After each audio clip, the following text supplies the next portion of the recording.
పెంబిలై రహస్యంలో భగవత్ రామాంచుల వారిని మొట్టమొదలుగా ఆవిడ అడిగిన ప్రశ్న ఏంటి?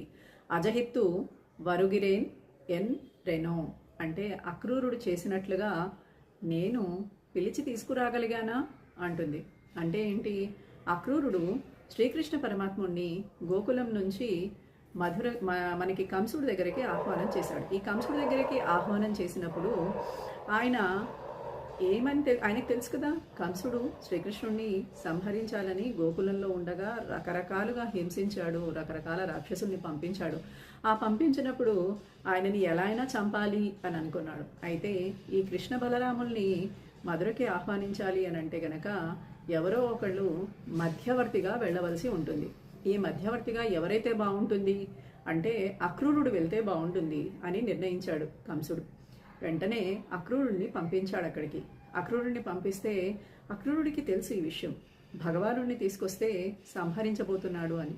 కానీ అక్రూరుడికి ఇంకో విషయం కూడా తెలుసు, ఆ పరమాత్ముడే ఈ శ్రీకృష్ణ పరమాత్ముడని, ఆయన పరబ్రహ్మ స్వరూపమని ఆయనకి తెలుసు.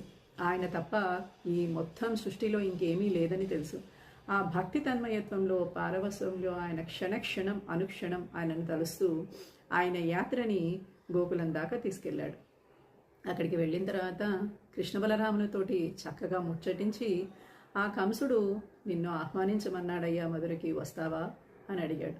అడిగినప్పుడు ఆయనలో ఉన్న భక్తి భావానికి పరమాత్ముడు లొంగిపోయాడట. ఇంక దేనికో కాదు, కంసుడు పిలిచాడని కాదు, ఇంక దేనికో ఆయన వెళ్ళలేదుట. అక్రూరుల్లో ఉన్న భక్తిభావానికి ఆయన లొంగిపోయి పరమాత్ముడు అన్నట్ట వస్తాను అన్నట్ట.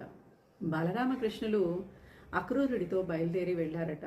అయితే ఆ అక్రూరుడికి బలరామకృష్ణుల యొక్క ఎటువంటి సాంగత్యం లభించింది?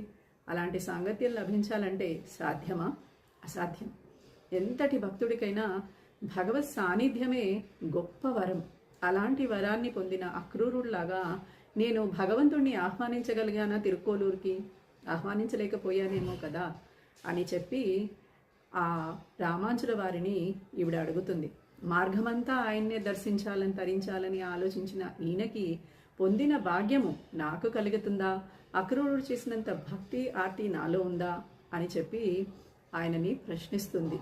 ఇది ఈవిడ మొదటి ప్రశ్న. ఇందులో ఎంతటి జ్ఞానము, వైరాగ్యము, భగవంతుణ్ణి పొందాలి అనే తపన ఉందో ఈ ప్రశ్నలో మీరు ఒక్కసారి ఆలోచించండి. ఇది మనలో ఉందా?